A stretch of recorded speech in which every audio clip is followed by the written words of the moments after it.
misy resaka fa avy hatrany dia asa ho an'ny kandida solombavambahoaka ny Mahajanga voalohany Afakandry Christian amin'ny hetsika fampandrosoana ny tanàna ny Mahajanga. Anisan'ny nahazo fanomezana sy fanampiana avy amin'ny Afakandry Christian ireo tanora miasa manodio fiara etsy amin'ny Jardin-Kela.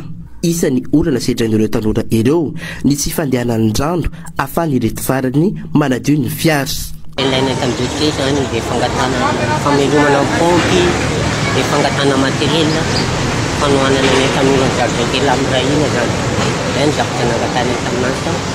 Vao favorainy zany dia hitahitana tanora Jardin-Kela. Ao zany dia fahazoana matériel niaraka asany mikasika momba ny lavage bidon dia mizara tilinina koa izy. Fa mijery le solution amohan'le fanaovan'le pompy eto zany amin'ny jiramay zany vao mikarakara koa. Anisan'ireo fokontany nametrahany ny Afakandry Christian fotodrafitrasa ihany koa ny fokontany ny Ambondrina ka ity fotodrafitrasa izay atsangany ho atao trano famakiam-boky ity no napetraka ho an'ireo mpianatra manodidina eny Ambondrina.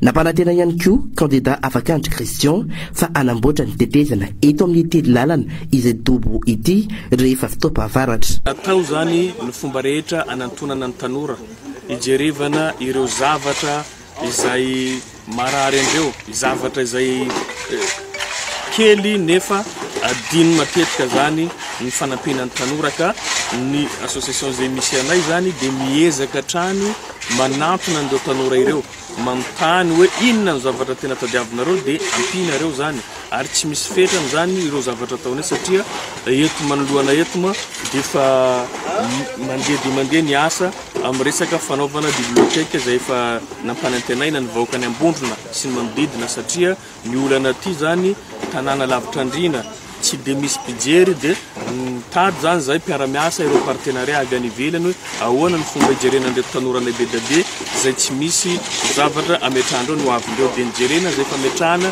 resaka biblioteka zay dia misy biblioteka zany napetraka ao dia sady maison des jeunes satria malalaka be ny toerana io ary ijery fomba rehetra zahay ijiro moa zany efa hitantsika manakaiky dia asiana internet io ny ankizy aty zany tsy atao ankilabao mihitsy fa rehefa mahazo an'izay internet zay ireo dia afaka mampitombo ny fahalalana eo ampelantanan'izy ireo satria io zany ny zavatra tena imasoanay hoe ahoana no fomba nakakaizana indrindra ny vahoaka rehetra tsy ankanavaka amin'ny alalany asa sosialy satria ny asa sosialy ihany zany no ahafahantsika zany manoro lalana andreo olonareo miditra amin'ny resaka asa fampandrosoana. Mbola itoy amin'ny fokontany hafa ny fampandrosoana ny tanàna ataony Afakandry Christian ho kandida solombavambahoaka ny Mahajanga voalohany. Iandriamatoa Sahidy Zakaniana Mafaly Joseph no isan'ireo kandida voalohany nanatitra ny antotan-taratasy ho filatsako fidiny ho solombavambahoaka ao amin'ny distrikany Solala tao amin'ny Beronsiony. Nasehon'ireo vahoaka Solala ireo manontolo fa Iandriamatoa Naina no andrasan'izy ireo hitondra ny fampandrosoana ny distrika Solala izay efa latsaka ankoterenana ny tsy fisian'ny fandrosoana ny tanàna. Izahay solotenan'ny vahoaka eto amin'ny distrikty Solala dia mankasitraka ny firotsahany Andriamatoa Naina ho solombavambahoaka eto amin'ny distrikty Solala ary izahay dia vonona hanoana azy hatramin'ny farany ary vonona hiarady aminy mandrapa ahitany izao élection eto amin'ny distrikty Solala. Izay solotenan'ny vahoaka ny Solala dia mankasitraka ary makatela ny Andriamatoa Naina mba ho solombavambahoaka eto Solala marinefa izy no avita sy anatsara n'ity Solala ity. Anavitra n'ity Solala n'ity fa ela Solala sahirana ara-dalana ara-pahasalamana momba ny fampianarana zany dia miangavy misy zay na ny rano na eto amin'ny aéroport zay zao anatin'ny misy orana fa tena mivavaka amin'Andriamanitra zay olany Monsieur Naina fa hatramin'izay manotrona anazy zay. Lara-pamena ho an'ny Sahidy Zakaniana Mafaly Joseph ny ampiova ity tanàna ity ho Solala mandroso izay tanjona lehibe napetraka ny amin'izao fotoana mpifidianana solombavambahoaka izao. Kita fa mangetaheta fiovana ny vahoaka ny Solala. Kita manantena aina vao ny vahoaka Solala. Tonga ny tenako hitondra an'izany aina vao zany. Faly izy ireo satria nisy mpiay, nisy solombavambahoaka vehivavy zay navita azy nentiko niaraka amin'ny vato nijery fotony olona nisy vao. Ohatran'izay ny commune efatra hitaka ambody tanteraka.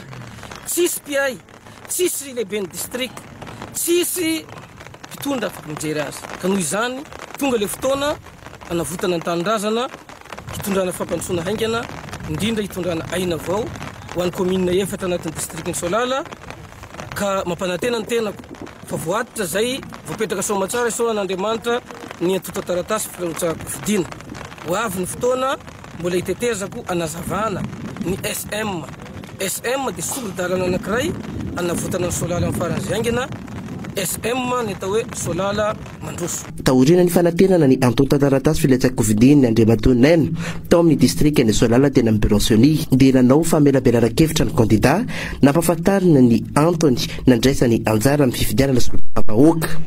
Tonga maro ny vahoaka Solala ary nanaiky ny ampandany ity farany.